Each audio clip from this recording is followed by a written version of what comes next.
After 10 long years in prison, one man walks free with only one goal: revenge. He doesn't run, he doesn't hide. He drives straight toward the people who destroyed his life. No mercy, no second chances. Just a list of names and a loaded gun. As the bodies start to fall, two men begin to chase him, one for justice, the other for something far more personal. This isn't about the law, it's about payback. Get ready for a fast, brutal, no-rules ride into the world of Faster.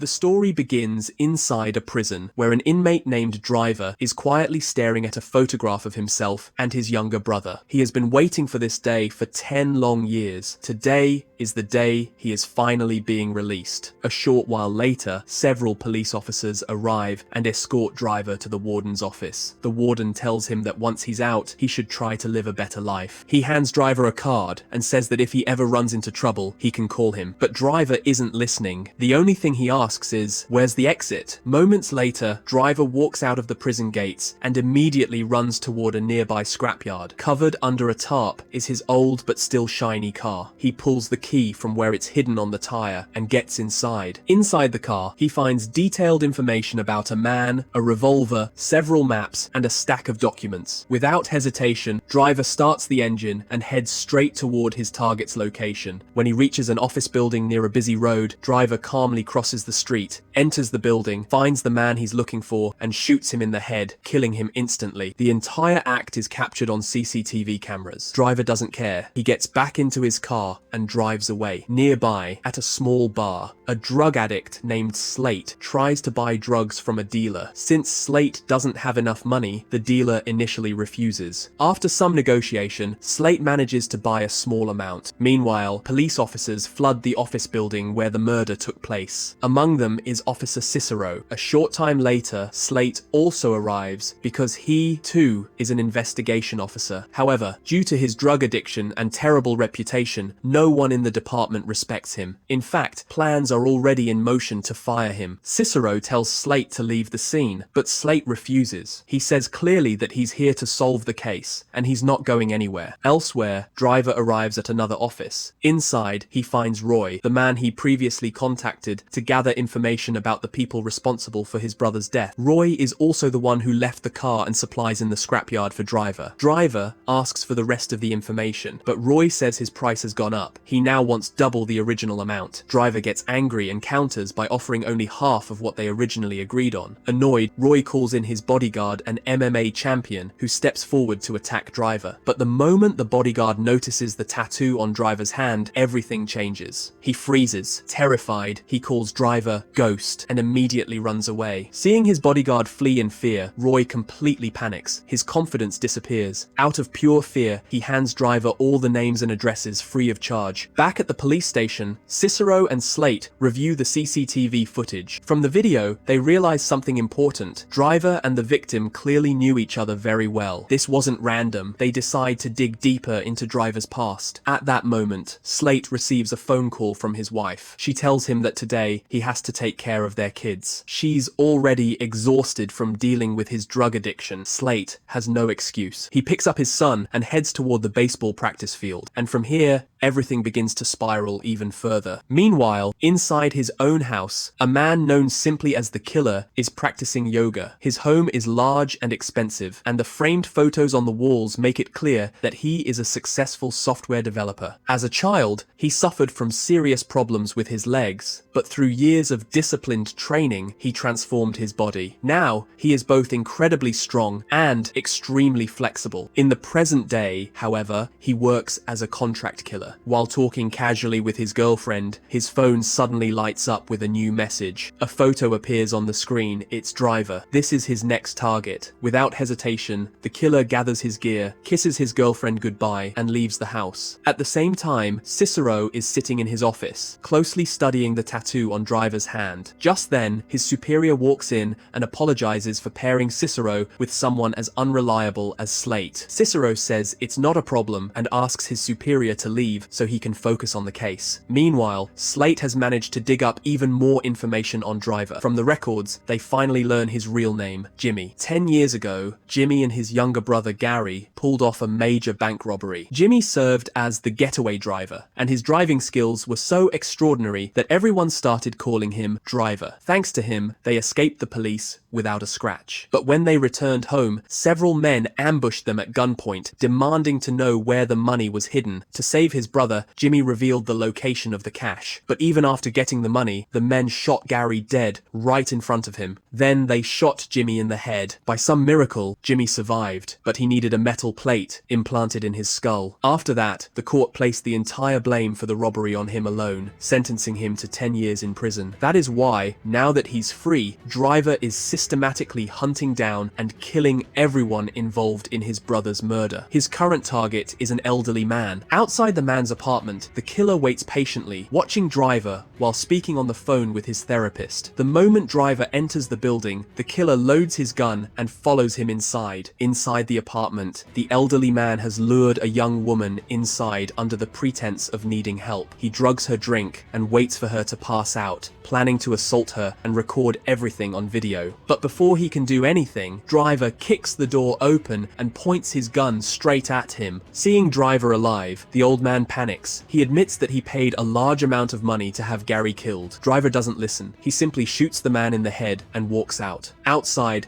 the killer is waiting ready to take the shot, but suddenly, a small child steps into the line of fire. In that instant, Driver realizes someone else is trying to kill him. He fires toward the killer, forcing him to back off, then jumps into his car and escapes. This time, Driver manages to get away. Shortly afterward, police swarm the old man's apartment. Cicero and Slate arrive and begin their investigation. They quickly confirm that Driver is responsible for this murder as well. They also uncover something disturbing. The elderly man was selling violent, illegal content on the dark web. And on the night Gary was murdered, the man recording the killing was this same person. That was the same man who had shot Driver in the head back then. When Driver managed to escape, the killer became restless. He told his girlfriend everything about Driver, how there was pure revenge burning in his eyes, and how this might be the hardest target of his entire career. Still, the killer accepted it as a challenge, and before finishing Driver, he proposed to his girlfriend. She happily said yes. The next morning, Cicero arrived at the office and noticed something about Slade's hands. That's when he realized Slade had once worked in the Los Angeles Homicide Department, a unit infamous for corruption and abuse. During that time, Slade had fallen into drug addiction. Later, he fell in love with one of his informants, Marina, and married her. Slade lied to Cicero, claiming he had completely quit drugs after his son was born. Cicero believed him. He even felt sympathy for Slade and encouraged him to forget the past, focus on the case, and fix his future. Meanwhile, Driver pulled up in front of a house. A woman was standing outside, saying goodbye to her husband and young son. Once they left, Driver reloaded his gun and entered the house. At first, it looked like he was there to kill her, but that wasn't the case. She was Driver's former girlfriend. When Driver went to prison, she had been pregnant. Driver believed the boy he saw outside was his son, but she told him the child wasn't his. After Driver was imprisoned, she had completely fallen apart. In anger and despair,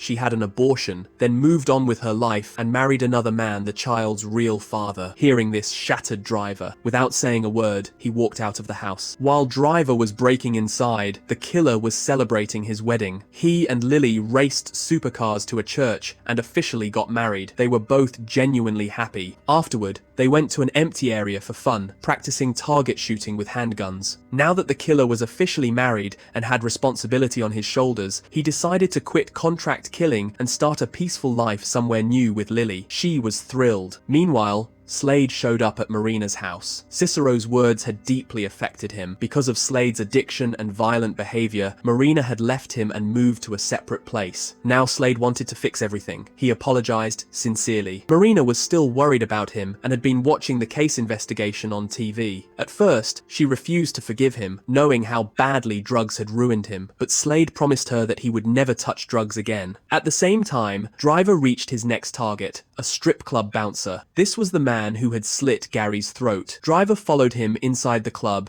and waited patiently. When the bouncer went into the bathroom, Driver stepped forward, gripping a sharp object, and moved toward him. The bouncer immediately recognizes Driver and starts sweating in fear. He pulls out his own knife. Just then, an elderly man walks into the bathroom. Driver tells him to get out. The old man quickly leaves. Driver locks the door and starts fighting the bouncer. The fight goes on for a long time. In the end, Driver brutally beats him again and again. Even in his final moments, the bouncer doesn't beg for forgiveness. He only asks Driver for one thing, that after he dies, Driver should go to his son and apologize on his behalf. Hearing this, Driver leaves him there and walks away, making a phone call. Meanwhile, the killer sits at home, looking through old photographs. Suddenly, he comes across pictures from his childhood when his legs barely worked, and after surgery, they were left with deep scars. These memories trigger his insecurity, and he starts having a panic attack. To calm himself, he begins cleaning his gun, and decides that this time, he will kill Driver and then leave the killer life forever. When Lily finds out, she tries to stop him, but when the killer refuses to listen, Lily breaks down crying and walks downstairs. None of it matters to him anymore. He keeps cleaning his gun. Elsewhere, Slade is at Marina's house with his son. That night, his son wakes up and says he hates baseball because he's bad at it. Slade gently explains that to get good at anything, you need practice, and once he learns, baseball will actually be fun. Later, when Slade goes to the bathroom, he sees Marina looking worried. She's afraid Slade might start using drugs again. Slade apologizes for everything he's done, hugs her, and promises that from now on, he will never touch drugs again. To prove it, he flushes all the drugs he has down the toilet in front of her. After that, they go to bed together. The next morning, both the killer and Slade leave their homes, each thinking about Driver. On the way, Slade calls Cicero about the bathroom attack case from the night before. Fortunately, because someone walked into the bathroom at the right time, the bouncer survived long enough to be hospitalized. A background check reveals that the bouncer had a long criminal history. Slade heads toward the hospital. At the same time, Driver hears on the radio that his target is still alive. He immediately turns his car around and speeds toward the hospital to finish the job. Meanwhile, the man who hired the killer calls him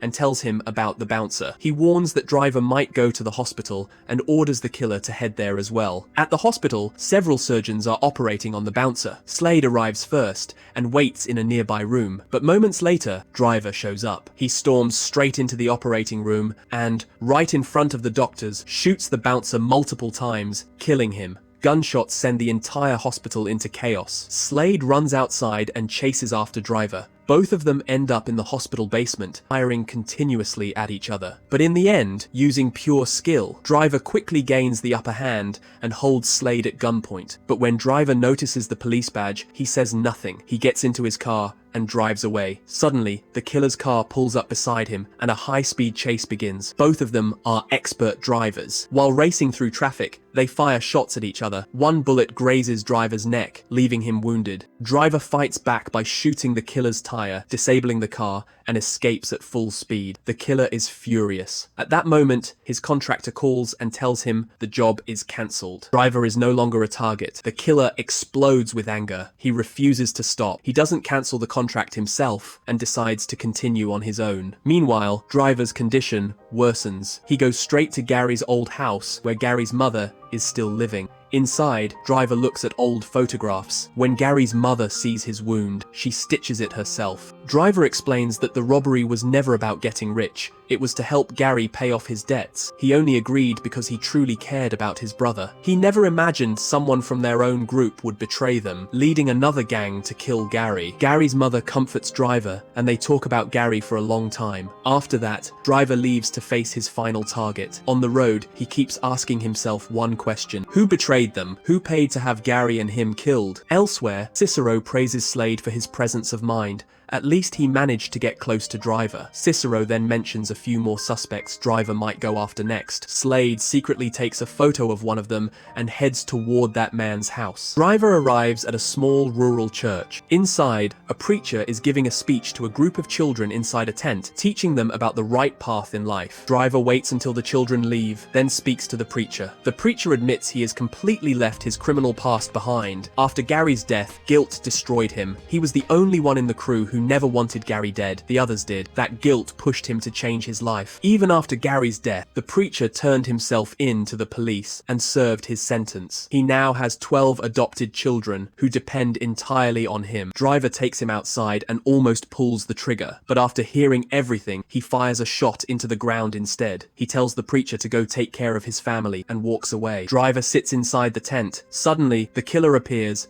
and holds him at gunpoint. The killer doesn't shoot. He wants a fair, equal fight. He even takes Driver's pistol away. Driver doesn't want to fight. The killer hasn't harmed him. At that exact moment, Slade arrives and immediately shoots Driver in the head. The truth is finally revealed. Slade was the mastermind behind everything. He was the one who gathered everyone together years ago. He was the one who planned Gary's murder. And he was the one who hired the killer to eliminate Driver. But Slade realized something: Driver would never kill an innocent person. So Slade planned to cancel the contract, kill Driver himself, and walk away as a hero. The problem? The killer never cancelled the contract. The killer says his job is done and prepares to leave. Slade tries to stop him and offers his fee. The killer's fee is only $1 because he kills for passion, not money. But this time, he refuses even that. He didn't kill Driver. At that moment, Driver steps out from behind and shoots Slade dead. The bullet Slade fired earlier didn't kill Driver. The metal plate, already implanted in Driver's head, saved his life. At last, Driver has avenged Gary. Later, as Cicero digs deeper into Slade's past, he discovers the final truth. All the men who murdered Gary were once Slade's prisoners. Greedy for quick money, they worked with Slade to set everything up. Cicero doesn't learn this from police files, but from Marina. When Cicero rushes to Slade's location, he finds only Slade's body. He stands there in silence. Deep down, he knows Driver did the right thing. Still, Cicero chooses not to expose the truth publicly. In the final scene, Driver scatters Gary's ashes into the ocean. The killer returns to Lily, and the story ends. Thanks for watching. I really appreciate you spending time here. If you found this helpful, please like the video and subscribe for more every week. Turn on notifications so you don't miss the next upload.